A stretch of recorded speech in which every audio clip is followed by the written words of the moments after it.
April 9th, 2025, 6:23 a.m. My phone rings as I'm checking the moisture levels in my canola storage silos. It's Martin Chen, my grain broker in Winnipeg. Martin doesn't call at 6:23 a.m. unless it's a disaster or something terrible has happened. Robert, you sitting down? I'm standing in a grain bin, Martin. What's going on? China retaliated by announcing tariffs. 76% on canola seeds, 100% on canola oil. The phone nearly slipped from my hand. I climbed down from the bin, legs shaking, and sat on the cold metal steps. Say that again. China will retaliate against Canada's tariffs on electric vehicles. Your canola products, meaning all field canola, have been hit with tariffs that make selling them to China economically impossible. This accounts for 40% of Canada's total canola export market. It vanished overnight. I had 8,400 acres of canola planted. Spring seeding was 2/3 complete. At current prices, before the tariff announcement, that crop was worth approximately 3.2 million Canadian dollars gross. That's what was supposed to save my family farm. That's what was supposed to pay off the equipment loans I took out last fall. What's the damage? I asked, though I already knew it would be catastrophic. Canola futures just dropped $180 per ton. Your crop value just fell by roughly $1.4 million. And that's before we account for having nowhere to actually sell it. $1.4 million. Evaporated. Because politicians in Ontario demanded tariffs on Chinese EVs to protect auto manufacturing jobs, and China decided prairie farmers would pay the price. My name is Robert Hutchinson. I am 51 years old. I am a fourth-generation canola farmer in Saskatchewan.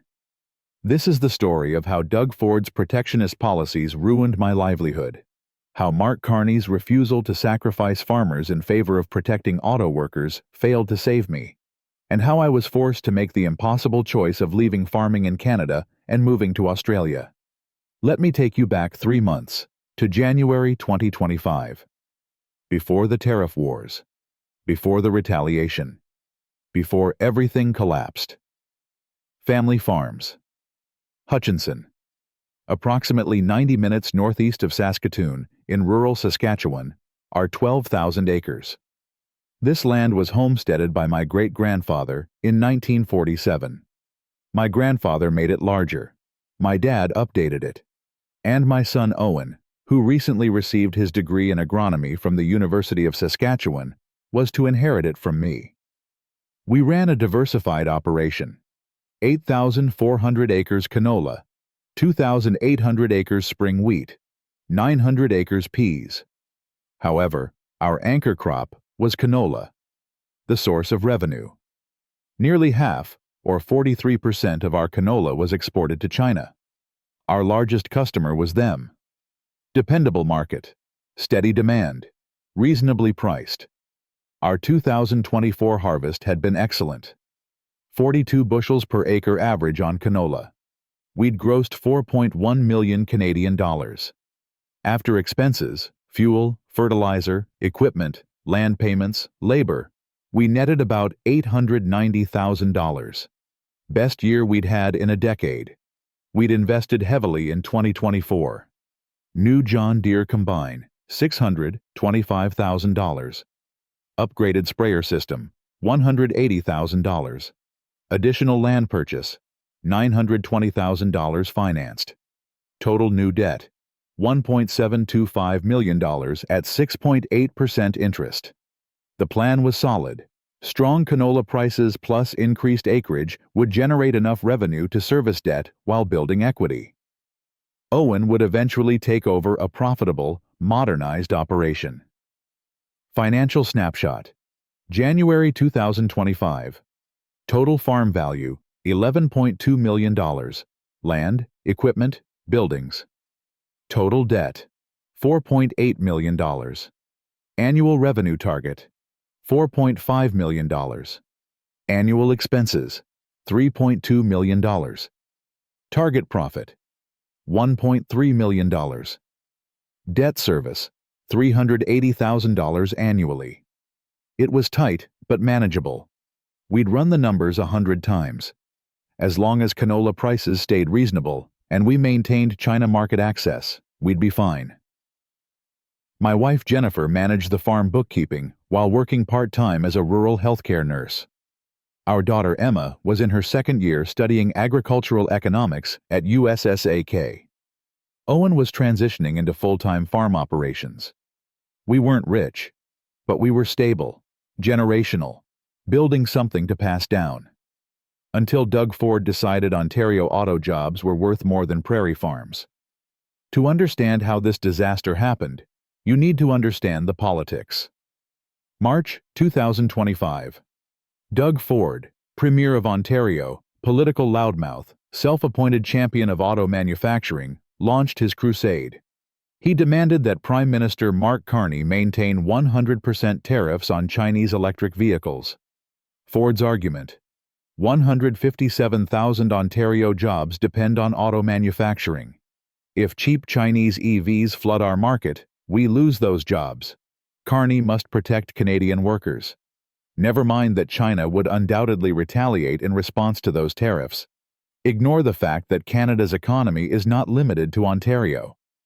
The fact that prairie farmers would be collateral damage is irrelevant. Ford held press conferences, gave inflammatory interviews, pressured Carney publicly. If you don't maintain these tariffs, you're betraying Ontario workers. And China watched, waited, prepared their retaliation. Because here's what Doug Ford either didn't understand or didn't care about.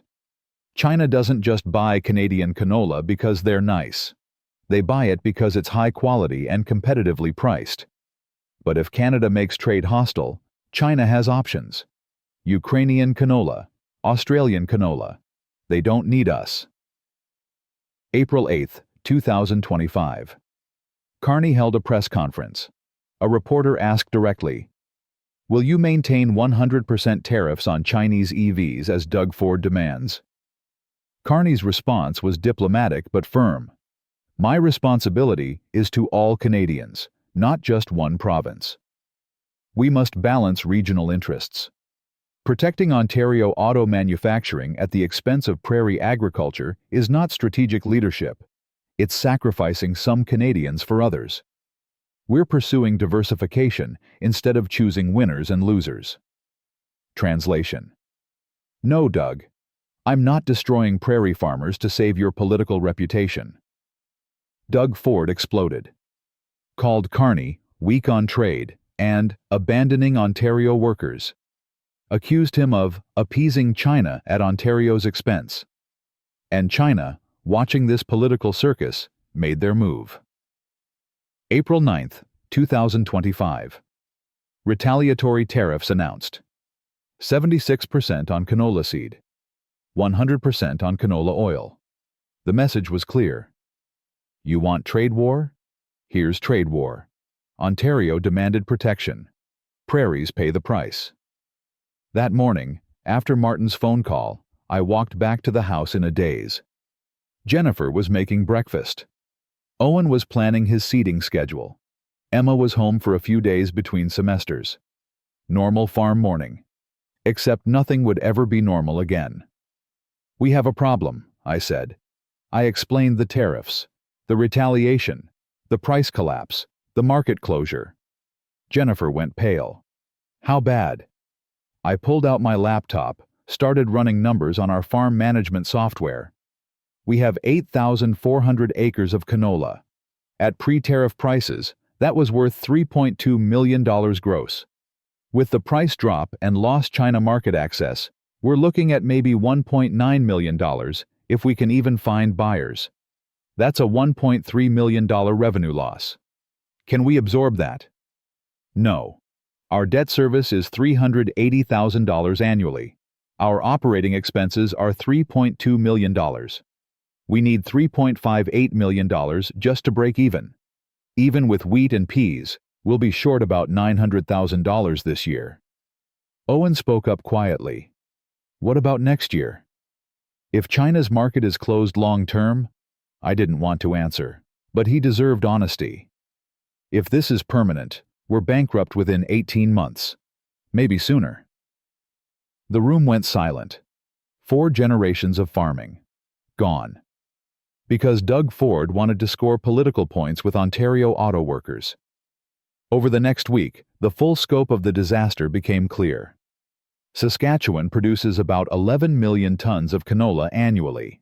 China typically bought 4.5 million tons, 41% of provincial production.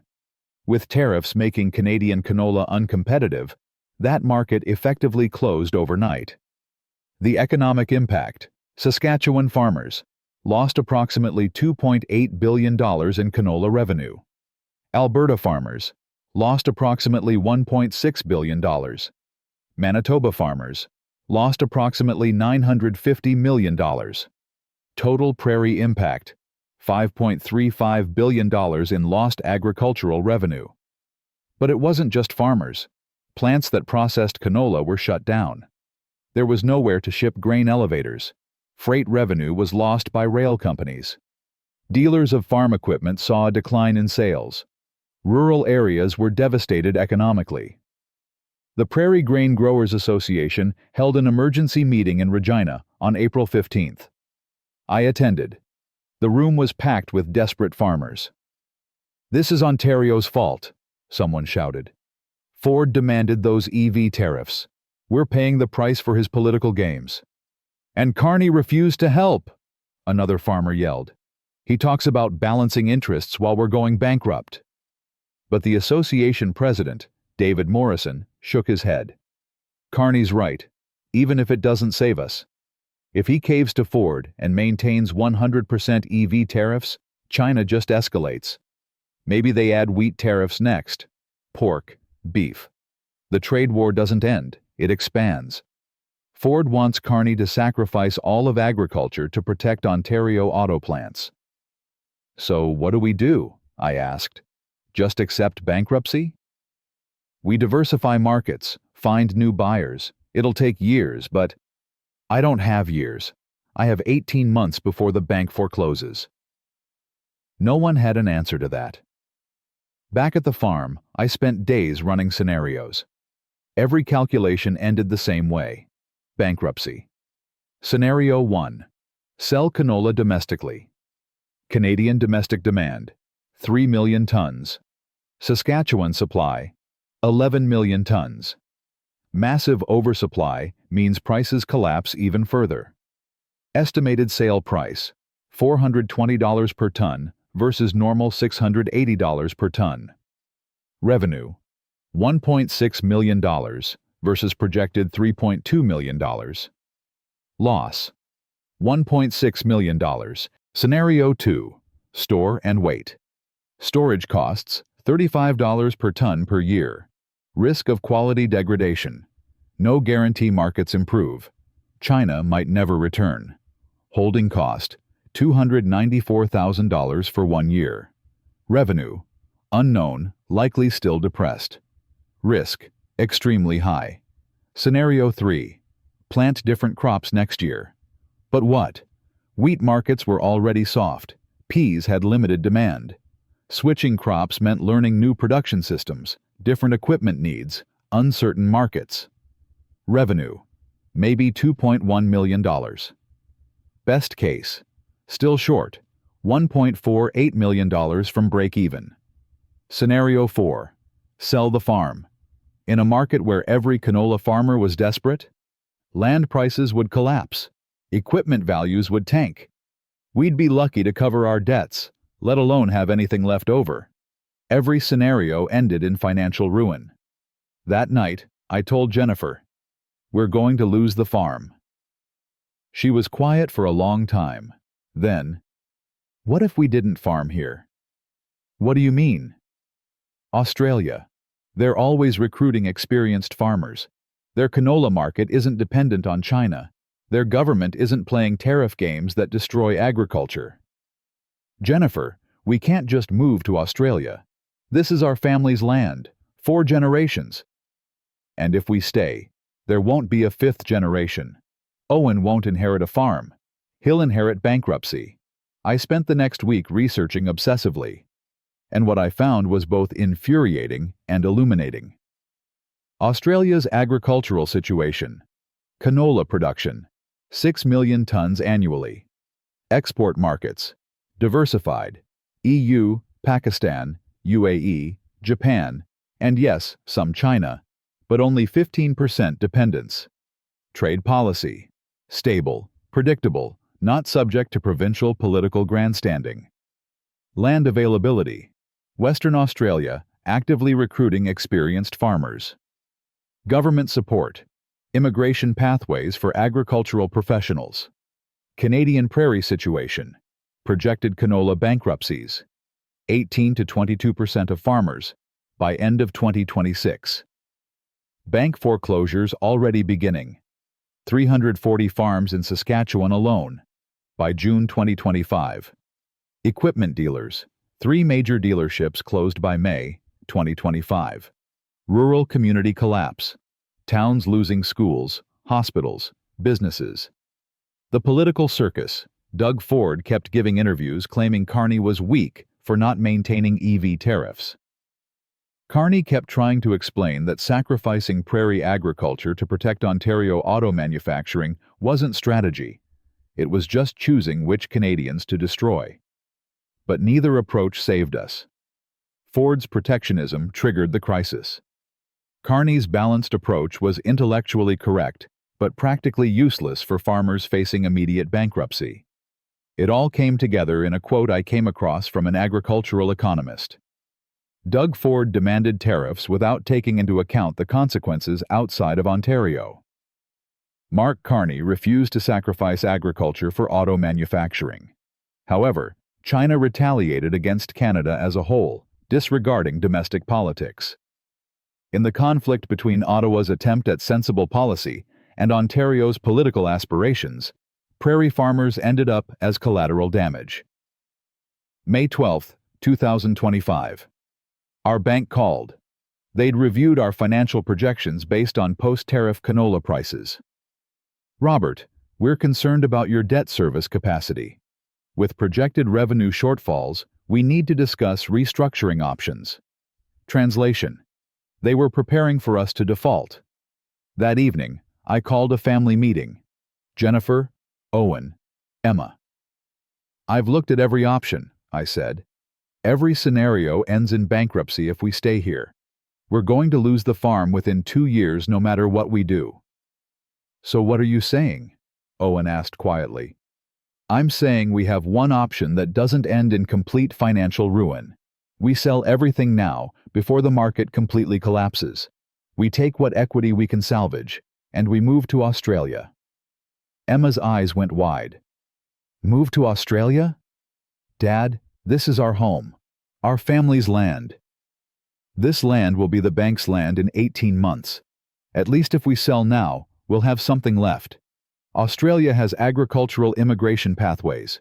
They're recruiting experienced canola farmers. We can start over.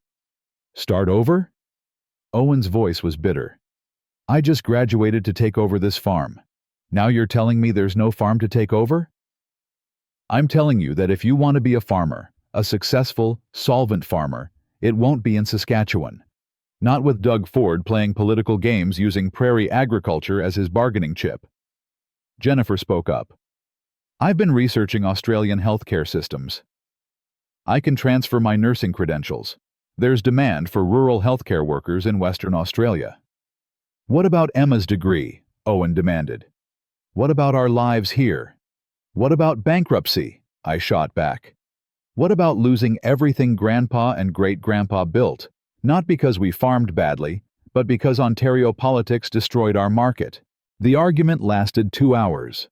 But eventually, we all arrived at the same conclusion. Staying meant losing everything. Leaving meant losing our home, but keeping our future. June 3, 2025. We listed the farm. 12,000 acres, full equipment package, buildings, everything. The real estate agent was blunt. You're not the only one selling. Markets flooded with desperate canola farmers. You're not going to get anywhere near peak value. What can we get? Maybe $8 million, if we're lucky. 3 months ago, this would have been $11.5 million, $8 million, against $4.8 million in debt. That left $3.2 million. Enough to start over in Australia. Barely. We got an offer in 2 weeks. $7.6 million from a corporate ag operation buying up distressed farms. We took it. Didn't have the luxury of negotiating. Owen applied to agricultural programs in Western Australia. I was hired by a well-known canola farm close to Geraldton. They were actively seeking out seasoned Canadian farmers because, ironically, our reputation for canola knowledge was valued everywhere but in our own nation. Emma applied to finish her agricultural economics degree at the University of Western Australia. Got accepted as an international student, but with pathway to permanent residency given our agricultural immigration status. Jennifer secured a position with a rural health clinic in Geraldton. Australia's desperate for healthcare workers in remote areas. I got offers from 3 different farming operations. Chose a partnership arrangement with a 15,000-acre canola operation. They'd provide land and capital. I'd provide expertise and management. We'd split profits. By July 1st, our Canadian farm was sold. By July 15th, we were packing our lives into shipping containers. July 20th, 3 days before our flight to Perth, I drove to my father's house. He'd retired from farming 5 years ago, moved to a small house in Saskatchewan. "You're really going through with this," he said. Statement, not question. "I don't have a choice, Dad." "There's always a choice." "What choice?" "Go bankrupt? Lose everything you and Grandpa built anyway, but with nothing left over? At least this way, Owen still has a future in agriculture." "In Australia. Not on our family's land. Our family's land is being farmed by a corporate ag operation now. They paid $7.6 million for what should have been worth $11.5 million. That's how much Doug Ford's political theater cost us."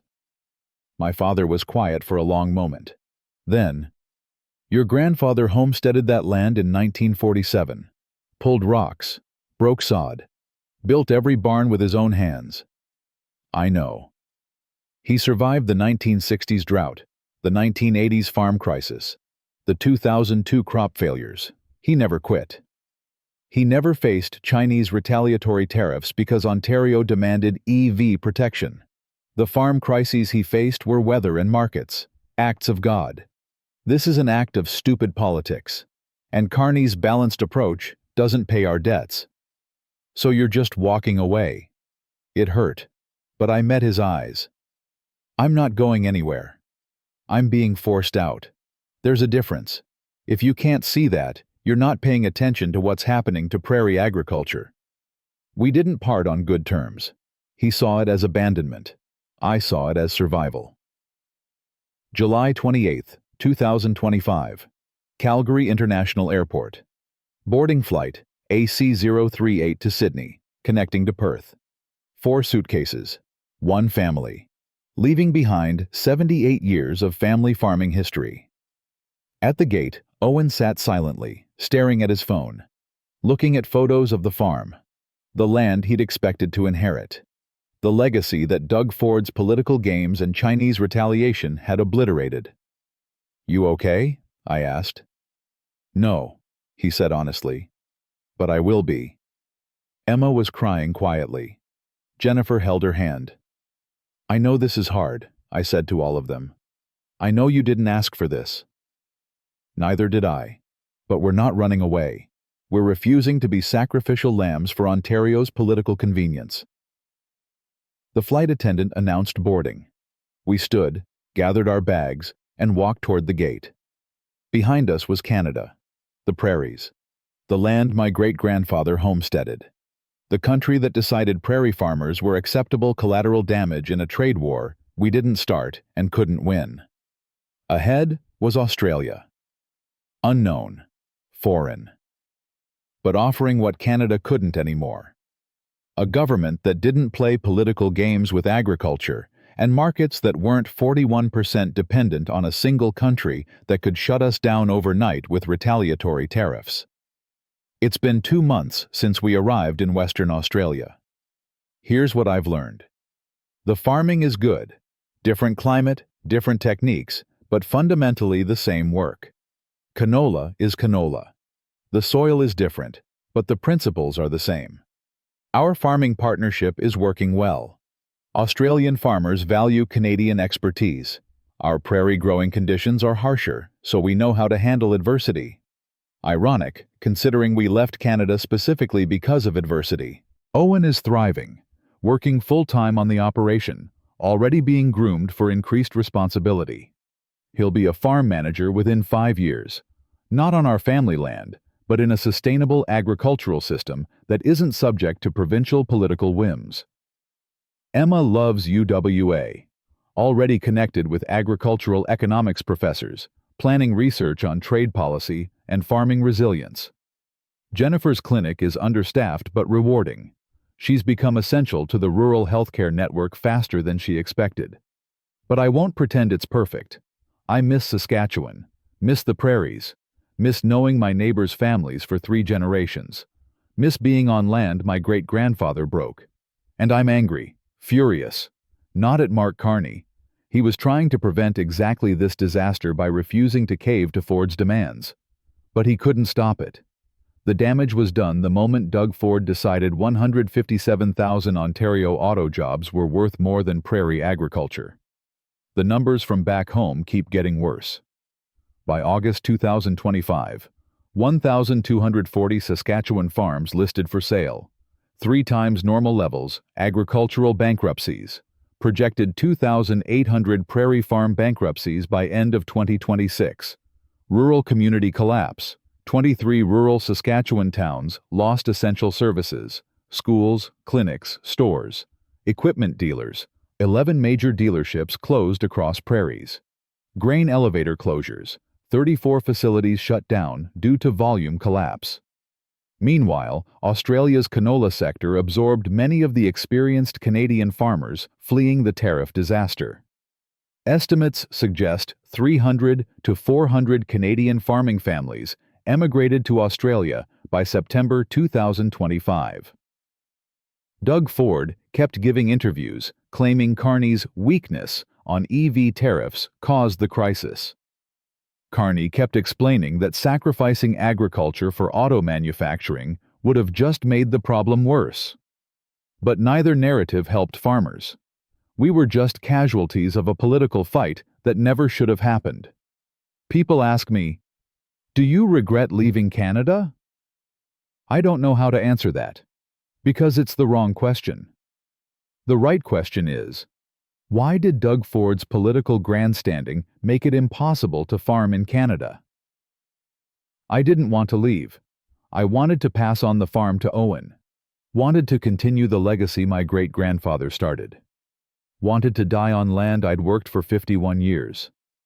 But Doug Ford decided that 157,000 Ontario auto manufacturing jobs were worth sacrificing prairie agriculture. And when Mark Carney tried to prevent that sacrifice by refusing to maintain 100% EV tariffs that would only escalate the trade war, China retaliated anyway, because they don't care about Canadian internal politics. We were collateral damage in a war between Ontario's political ambitions and Ottawa's attempt at rational trade policy. It's October now, spring in Australia, planting season. I'm seeding canola on 15,000 acres of Western Australian soil. Got an email from a former neighbor in Saskatchewan yesterday. Tom Braxton. Farmed 8,000 acres adjacent to our old property. Rob, it's over. Bank foreclosed. Everything gone. The corporate operation that bought your place offered me a job as a field manager at $55,000 a year. I'm 58 years old. Farmed for 35 years. Now I'll be an employee on land my family used to own. I stared at that email for 20 minutes. Tom had been my neighbor for 30 years. Our kids grew up together. Our families celebrated harvests together. Now he was working for wages on land his family used to farm. Because Doug Ford's political theater destroyed prairie agriculture, and Mark Carney's balanced approach couldn't save it. I wrote back, "Tom, if you want out, Australia's still recruiting experienced farmers. I can help with connections. He hasn't responded yet. but I expect I'll see him in Perth within 6 months. This is my life now. Australian permanent resident. Western Australian canola farmer. Former fourth-generation Saskatchewan farmer. I'm not a refugee. I'm an economic migrant, forced to leave my own country not by war or persecution, but by political incompetence and trade war collateral damage. And I'm not coming back. Not while provincial politics trumps agricultural policy. Not while prairie farmers are considered acceptable sacrifices in Ontario's political games. Not while Canada's trade policy makes us 41% dependent on a single export market that can shut us down with retaliatory tariffs. Doug Ford wanted to protect Ontario auto jobs at any cost. The cost was prairie agriculture. Mark Carney tried to balance regional interests and prevent escalation. He was right in principle. But principles don't pay debt service. China retaliated without caring about Canadian internal politics. They had options. We didn't. And 2,800 prairie farms will declare bankruptcy by end of 2026 because of it. I'm 51 years old. I farmed in Saskatchewan for 30 years. Now I farm in Western Australia. And somewhere in Beijing, Chinese trade officials are buying Ukrainian canola instead of Canadian. Because that's what happens when you let political theater destroy reliable trade relationships. If that doesn't tell you everything about Canada's agricultural policy failure, nothing will.